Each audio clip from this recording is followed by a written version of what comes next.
artist. Where do you see personally for you, where's the line for you of artist and activist, artist and There advocate? is no line. My music speaks to my truth, and that's just my personal opinion. Like I believe what Mhm. Nina Simone said. Our artists should your art should reflect the times. And that, I'm paraphrasing there, but that's Oh, what yeah, she meant, absolutely, yeah. right? But I have no choice because I'm living it. I lived homelessness. I lived Katrina. I lived climate change. That wasn't a.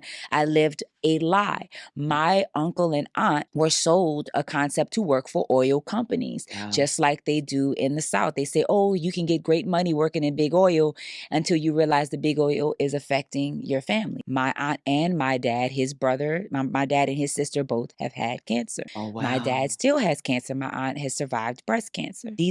Their mother died of leukemia. I'm just giving you facts, right? My grandfather died when we went through Katrina. He was on dialysis. These are facts, right? So when I speak on now, my parents live in a beautiful home, but it is 5 to 10 minutes away from a plant. So these are, I Yeah. don't have a separation of artist, and I lived it. When I made the band for Danity Kane, we lost our house.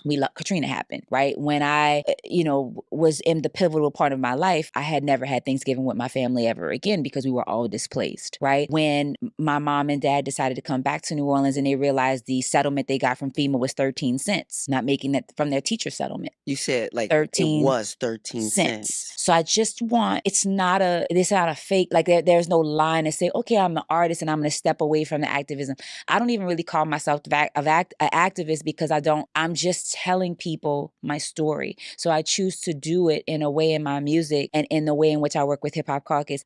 My design is going to be different. I'm not going to be your conventional artist because my story isn't conventional. I just choose to speak on the things I know to be true. I love my city. My city is riddled in air pollution. My city is riddled in climate. Like our climate is fucked up, excuse my Yeah, language, absolutely. because we have the worst air quality. We are it was one of the leading states in plants and petrochemicals and fossil fuels. That's just the truth. And what it shows though too is just that big business and capitalism, It's real. they don't care. They don't No. care about Why you. all these black people have asthma? Like these are truths. And so I just want to inform my people because I wasn't. Nobody told me. Nobody told me. And I've seen both angles. I'm very happy that my uncle was successful and made the most money out of our family. But that's a truth. Mm. A lot of people in the South, a lot of people that live and buy these plants, they have that same story. Their family worked in big oil because it was sold to them. They were sold to black people. Then you can make all the money. Meanwhile, you're killing your people. Oh my goodness. It's real. It's so real and you have to, it's so hard like when you're talking about a job,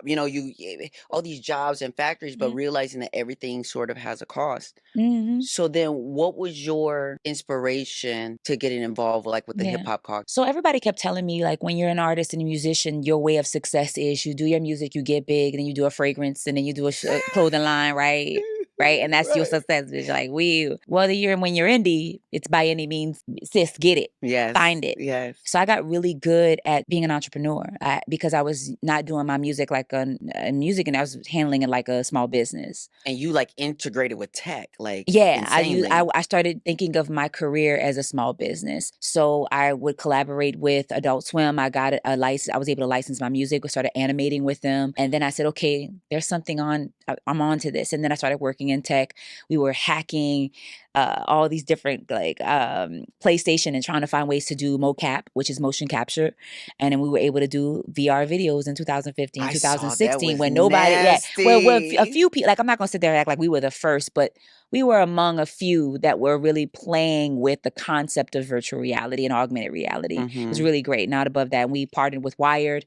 Verge asked us to do their first 360 live performance with an Oculus. So we were doing things that like were uncomfortable and cool. And among a lot of the times, not a lot of black people. I also consulted with Techstars, which is Yeah, I know yeah. textiles. Yes. So I was working with them, and that was like, again, 2017, 2018. So I was realizing my journey didn't have to be like everybody else's. I could be a musician, but actually have jobs and tap into things that most people weren't and still make good money. So it didn't have to be a fragrance line. It didn't have to be. And so I was creative director at Adult Swim. I was working as a consultant with Techstars. I was doing all this stuff. And then by the time I got to a place, because one thing I will say that labels don't do do is they don't sit their artists down and say, now that you have this platform, here are some nonprofits you could look into to support. They don't educate you on, they don't care. I wish someone would have did that, because I originally wanted to work with people who did natural disasters and provide shelter, because I didn't have that.